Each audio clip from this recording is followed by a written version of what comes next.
Hello guys, welcome to my channel learn with Vikram. Guys, कल हम सभी ने रिफ्लेक्सिव प्रोनाउन स्टार्ट किया था और मैंने आप सभी को बताया था कि क्यों रिफ्लेक्सिव प्रोनाउन को यूज किया जाता है एक सेंटेंस में।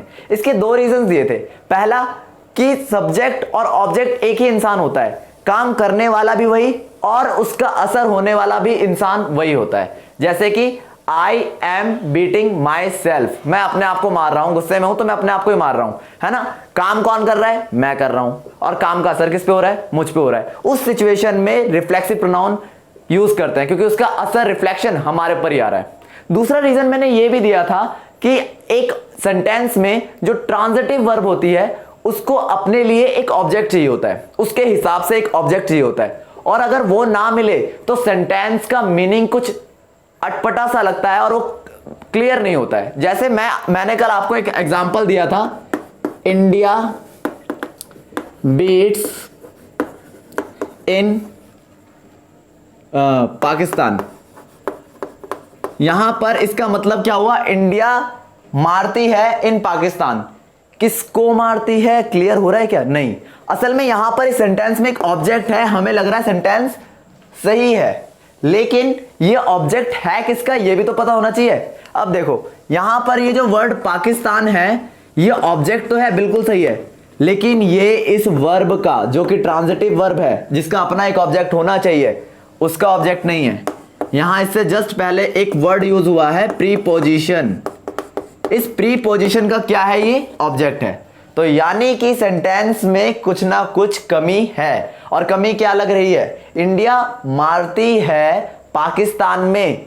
किसको मारती है? जब तक इस काम किस पे हो रहा है, काम का असर किस पे हो रहा है, ये नहीं पता चलेगा, तब तक हमें क्या नहीं पता चलेगा, तब तक इस सेंटेंस का मीनिंग कंप्लीट नहीं होगा, ये इनकंप्लीट सा लगेगा। अगर मैं यहां लिखूं इंडिया बीट्स पाकिस्तान इन पाकिस्तान, इंडिया पाकिस्तान को पाकिस्तान में मार देती है। मैं यहां क्रिकेट टीम की बात कर रहा हूं, ठीक है। इंडिया पाकिस्तान में ही पाकिस्तान को मारती है। अब यहां पर अगर मैं इन पाकिस्तान हटा भी दूं, सपोज करो इन पाकिस्तान हटा भी दूं, तो इस सेंटेंस में कुछ अटपटा नहीं है। इंडिया पाकिस्तान को हराती है, दैट्स इट। जरूरत नहीं है इन पाकिस्तान लगाने की, कहीं भी हराती हो, लेकिन अब सेंटेंस का मीनिंग कंप्लीट है। लेकिन जब तक ये वर्ड यूज नहीं हुआ था, जब तक ये वर्ड यूज नहीं हुआ था, तब तक ये थोड़ा सा अधूरा ही लग रहा था। इंडिया हराती है पाकिस्तान में, किसको भाई? क्लियर नहीं था। अब अगर मैं बात करूं कुछ ऐसे वर्ड्स की जिनके बाद रिफ्लेक्सिव प्रोनाउन यूज होता है, जिनके बाद रिफ्लेक्सिव प्रोनाउन यूज होता है और बिना उसके वो सेंटेंस कंप्लीट नहीं होगा। सपोज करो मैं अगर बात करूं आई एंजॉयड इन पार्टी, ये एक सेंटेंस है। मैं आप सभी को कल वाली बात थोड़ा सा एक्सप्लेन कर रहा हूं कि क्यों रिफ्लेक्सिव प्रोनाउन की जरूरत पड़ती है। सपोज करो मैं पार्टी में हूं और मैंने एंजॉय किया, कुछ एंजॉय किया होगा। सपोज करो आप वहां पार्टी में गए और जाके बैठ गए, तो क्या एंजॉय कर लोगे? नहीं।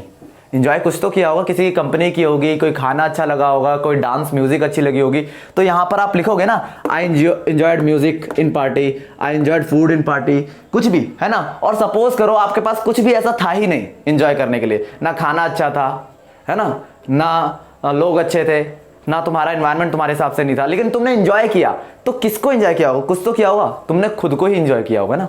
तो यहां पर क्या लगा सकते हैं हम? I enjoyed my self in party, मैंने खुद को एंजॉय किया। यानी कि कुछ वर्ड ऐसे होते हैं, कुछ ट्रांजिटिव वर्ब ऐसे होते हैं जिनके बाद हम रिफ्लेक्सिव प्रोनाउन यूज कर सकते हैं। बट ये बात तब लागू होती है जब हमारे पास कोई और ऑब्जेक्ट नहीं है। अगर यहां पर मुझे कुछ और भी पसंद आ जाता, खाना पसंद आ जाता, तो मैं खाने के लिए कह देता I enjoyed food in party. मेरे को अगर डांस पसंद आ जाता तो मैं डांस लिख देता। लेकिन अगर मुझे कुछ और पसंद ही नहीं आया और मुझे सिर्फ मेरी ही कंपनी अच्छी लग रही थी, तो मैं क्या बोलूंगा, है ना, माई सेल्फ। ऐसे कई सारे वर्ड्स हैं जिनके बाद ये सारी चीजें, जिनके बाद रिफ्लेक्सिव प्रोनाउन यूज होता है। तभी मैंने इनको आज इंट्रोड्यूस किया है ताकि कल की क्लास को थोड़ा सा अच्छे से एक्सप्लेन करते हुए हम आगे बढ़ सके, है ना। अगर मैं इनमें से एक वर्ड उठाता हूं, जैसे कि मैं प्रेजेंट को उठाता हूं, प्रेजेंट, माई फ्रेंड्स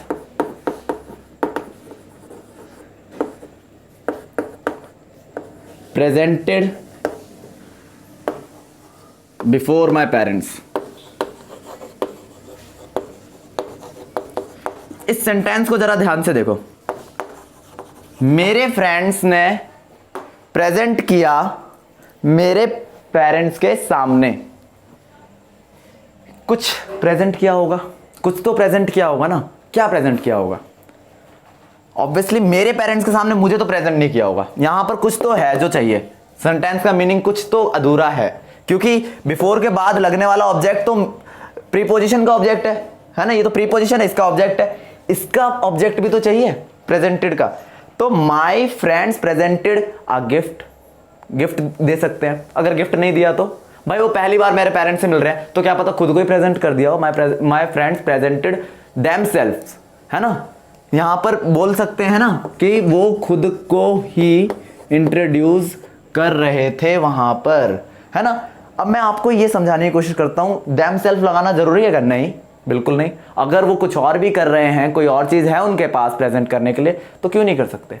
लेकिन सपोज करो तुम्हें ऑप्शंस में एग्जाम्स के दौरान ऐसा कोई ऑप्शन दे ही नहीं रखा जो प्रेजेंट कर सकते हैं मेरे पेरेंट्स के सामने। ऑप्शन में लिख दिया टू मी, या फिर किसी ऐसे इंसान को जिसको मेरे पेरेंट्स ऑलरेडी जानते हैं, या फिर कोई ऐसी चीज जो कि नहीं इंट्रोड्यूस की जा सकती, तो वहां पर एक ऑप्शन में ये भी होगा, वो अपने आप को भी मेरे पेरेंट्स के सामने क्या कर सकते हैं?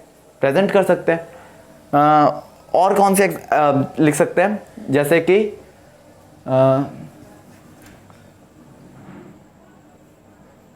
Students should avail before the opportunities. मैंने यहां पे स्पेस छोड़ दिया है, आप सभी समझ गए होंगे कि हाँ यहां पर कुछ तो आना चाहिए, है ना।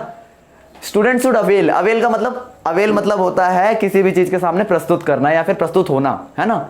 ये एक वर्ब है, यानी कि स्टूडेंट्स को क्या होना चाहिए? प्रस्तुत होना चाहिए किसी भी अपॉर्चुनिटी के लिए। क्या प्रस्तुत होना चाहिए? स्टूडेंट को प्रस्तुत क्या होना चाहिए? खुद को प्रस्तुत करने की बात होनी है। कोई भी अपॉर्चुनिटी के सामने मैं खुद को ही क्या करूंगा? आगे रखूंगा। अगर मैं स्टूडेंट हूं, मेरे सामने कोई अपॉर्चुनिटी आ गई, तो मैं खुद को ही तो आगे रखूंगा ना। अपने भतीजे को तो नहीं कह दूंगा चल भाई तू चले जा। यानी कि अगर मैं यहां पर खुद की बात कर रहा हूं या फिर स्टूडेंट्स की बात कर रहा हूं, तो यहां पर क्या लिखा जा सकता है? देमसेल्व्स। अच्छा, एक बात, यहां पे स्टूडेंट्स की जगह मैं यहां पे लिख दूं एवरीवन, एवरीवन। तो यहां पर जरूरी नहीं है देमसेल्व्स ही आए, लेकिन देमसेल्व्स भी हो सकता है। देखो, ज्यादातर इंसान सबसे पहले खुद का फायदा ढूंढता है, फिर उसके बाद किसी और का फायदा ढूंढता है। तो यानी कि किसी भी अपॉर्चुनिटी के सामने पहले उनको अपने आप क्या रखना होगा? अवेलेबल रखना होगा, ताकि उसका वो फायदा उठा सके। समझ में आया? ये बातें मैं आपको समझाने की कोशिश कर रहा हूं। अगर हम रिफ्लेक्सिव प्रोनाउन का यूज करते हैं तो वो किस लिए यूज किया जाता है, किस वर्ड में इसका इस्तेमाल हो सकता है, ये समझने की कोशिश हम कर रहे हैं कुछ एग्जांपल्स की मदद से। और एग्जांपल्स को लेते हैं। आई रिकॉन्साइल, अगर यहां पर एक एग्जांपल दूं, आई रिकॉन्साइल टू मूव ऑन। मैंने रिकॉन्साइल किया मूव ऑन करने के लिए। रिकॉन्साइल किया मूव ऑन। सपोज करो तुम्हारे मार्क्स कम आ गए और तुम बहुत ज्यादा डिप्रेस्ड हो, तो तुम क्या करोगे? मैंने खुद को समझाया। यहां पर रिकॉन्साइल के बाद एक वर्ड भी तो यूज होना चाहिए, है ना। आई रिकॉन्साइल्ड, यहां पे डी आएगा, सॉरी। आई रिकॉन्साइल्ड माई सेल्फ। क्या होगा? I reconciled myself to move on. भाई एग्जाम जैसा भी गया, अच्छा गया, बुरा गया, जो भी हो, हमें क्या करना चाहिए? मूव ऑन करना चाहिए। किसी भी नेगेटिव सिचुएशन से मूव ऑन करो, भले मार्क्स अच्छे आए नहीं आए, आपने मेहनत की, दैट्स इट। ये बहुत जरूरी है। तो यहां पर देखो, आई रिकॉन्साइल्ड, मैंने मनाया। किसको मनाया होगा? इसका आंसर तो चाहिए ही चाहिए, उसके लिए आपने माई सेल्फ लगा दिया, है ना। समझ में आ रहा है? आप वैसे किसी और को भी कर सकते थे। आई रिकॉन्साइल्ड हर, मैंने उसको रिकॉन्साइल किया, भाई तेरे मार्क्स कम आए, कोई नहीं तू आगे बढ़, हर भी लगा सकते थे। लेकिन अगर मार्क्स उसके अच्छे हैं, सिर्फ तुम्हारे मार्क्स कम आए, तो सेंटेंस में तुम क्या यूज करोगे? आई रिकॉन्साइल माई सेल्फ। ऐसे इग्नोर नहीं कर सकते इस सेंटेंस को। तो वैसे बोलचाल में तो हम क्या कह देते हैं? रिकॉन्साइल टू मूव ऑन, और सही भी लगता है, ये इनफॉर्मल में सही है। लेकिन अगर हम कॉम्पिटिटिव की तैयारी कर रहे हैं तो ये वर्ड इंपॉर्टेंट है, और आज की क्लास कॉम्पिटिशन के बेस में ही सबसे इंपॉर्टेंट है। अच्छा, मैंने बोर्ड के ऊपर 2 टॉपिक लिख रखे हैं, रिफ्लेक्सिव एंड एम्फेटिक प्रोनाउन। जब मैं छोटा था तो मेरे को इसमें बहुत कंफ्यूजन होती थी, बहुत ज्यादा कंफ्यूजन होती थी। एम्फेटिक क्या है, रिफ्लेक्सिव क्या है ना। तो असल में पहले हम एम्फेटिक का मतलब समझते हैं। एम्फेटिक क्या हो सकता है? एम्फसाइज करना, किसी भी चीज़ पे जोर देके बोलना, है ना। तुम्हारे घर वाले तुम जब नहीं पढ़ते तो जोर देकर बोलते हैं, पढ़, ज़रूर पढ़। अब जैसे तुम कहते हो कई बार ऐसे, यार मैं वहाँ गया था, है ना, लेकिन अगर तुम पर कोई भरोसा ही नहीं कर रहा है, कहेगा यार चलना, मैं नहीं मानता, तो तुम बोलोगे यार मैं खुद वहाँ गया था, मानता क्यों नहीं है? अगर सपोज करो आप लोग मैं बैठा हूँ और मैंने एग्जाम का कोई क्वेश्चन कर रहा था कॉपी में, एग्जाम से रिलेटेड कोई क्वेश्चन कर रहा था और मेरे से नहीं हुआ, ठीक है। सामने कोई बंदा आया, यार तेरे से ये क्वेश्चन भी नहीं हुआ, तो यार मैं क्या कहूँगा, यार मैंने किया था, हुआ नहीं। लेकिन वो कहेगा पागल है क्या, झूठ उठ के बोलता है, यार मैंने खुद किया था यार, देख मैंने किया है खुद। जैसे अगर तुम बाहर जा रहे हो, यार मैं चलिए देख लूँगा, ये सारा सामान देख लूँगा, सारा सामान साफ कर दूंगा, ठीक है, लेकिन वो तुम पे भरोसा नहीं करता है, या फिर तुम उसको यकीन दिलाने की कोशिश कर रहे हो, तो उस सिचुएशन में क्या कहोगे, यार मैं खुद कर दूंगा भाई, तो टेंशन मत ले, मैं खुद साफ कर दूंगा। जब हम खुद वर्ड यूज कर रहे हैं ना, इसका मतलब मैं एम्फेसाइज कर रहा हूं किसके ऊपर? सब्जेक्ट के ऊपर। किसके ऊपर? सब्जेक्ट। किस सब्जेक्ट क्या है? जैसे कि I myself will do this work. Tension मत ले भाई, मैं खुद ये काम करूंगा, मैं खुद ये काम करूंगा, मतलब वैसे भी मैं बोल सकता हूं मैं ये काम करूंगा, टेंशन मत ले। लेकिन अगर सामने वाले को थोड़ा सा यकीन दिलाना है तो मैं क्या कहता हूं, यार मैं खुद काम करूंगा, टेंशन मत ले। जब ये खुद वर्ड है ना, ये खुद वर्ड के लिए ही ये क्या यूज होता है? Reflexive pronoun, emphatic pronoun use होता है। अब ये एम्फेटिक और रिफ्लेक्सिव में डिफरेंस क्या है? वर्ड तो सेम ही है, my self, her self, himself, यही यूज होते हैं। डिफरेंस क्या है?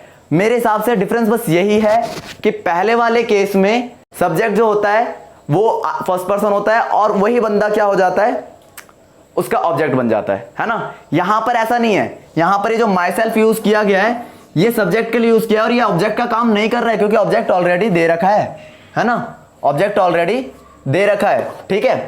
तो यहां पर ये ऑब्जेक्ट का काम कर ही नहीं रहा है, बस ये क्या कर रहा है, एम्फसाइजेशन का काम कर रहा है, एम्फसाइज कर रहा है किसी भी चीज के ऊपर, ठीक है। जैसे तू खुद बाहर चले जाइयो यार, 2 मिनट का तो काम है, तू खुद चले जाइयो, you yourself go there. Yourself जैसी मैंने बोला तो यानी कि मैं एम्फसाइज कर रहा हूं कि तुझे करना है, ठीक है।